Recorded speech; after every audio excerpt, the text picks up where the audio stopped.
বর্তমান সময়ে সোশ্যাল মিডিয়াতে প্রবেশ করলে এই ব্যক্তির ছবি বা এই ব্যক্তি সম্পর্কে কোনো না কোনো পোস্ট আপনার টাইমলাইনে আসবেই।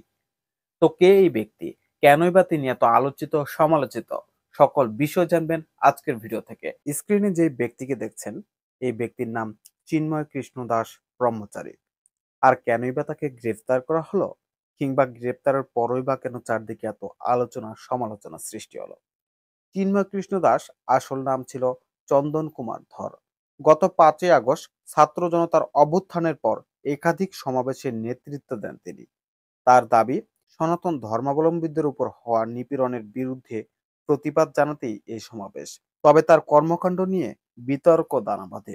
বিশেষত গত অক্টোবরের চট্টগ্রামে একটি মিছিলের সময় বাংলাদেশের জাতীয় পতাকার অবমাননার অভিযোগ ওঠে তার বিরুদ্ধে।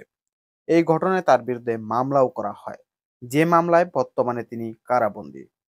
তবে তার সমর্থকদের দাবি, তাকে গ্রেপ্তারের বিষয়টি রাজনৈতিক উদ্দেশ্য প্রণোদিত। তাকে কারাগারে পাঠানোর আদেশের প্রতিবাদে আদালত প্রাঙ্গণে বিক্ষোভও করেছে সনাতন ধর্মাবলম্বীরা।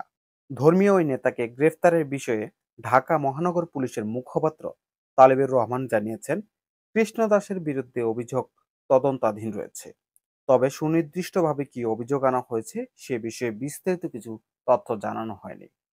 এদিকে কোনো সম্প্রদায়ের নেতা হিসেবে নয়, বরং রাষ্ট্রদ্রোহের অপরাধে ইসকনের বহিষ্কৃত নেতা চিন্ময় কৃষ্ণ দাস ব্রহ্মচারীকে গ্রেপ্তার করা হয়েছে বলে জানিয়েছেন যুব ও ক্রীড়া উপদেষ্টা আসিফ মাহমুদ সজীব ভুঁইয়া।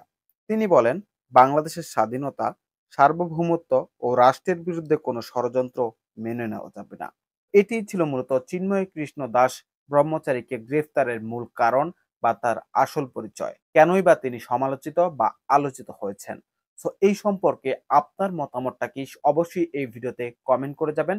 আর আপনি যদি প্রথমবার আমাদের ভিডিওর মাধ্যমে এই বিষয়টি জানতে পারেন, ভিডিওটি শেয়ার করে দিবেন সকল বন্ধুদের কাছে।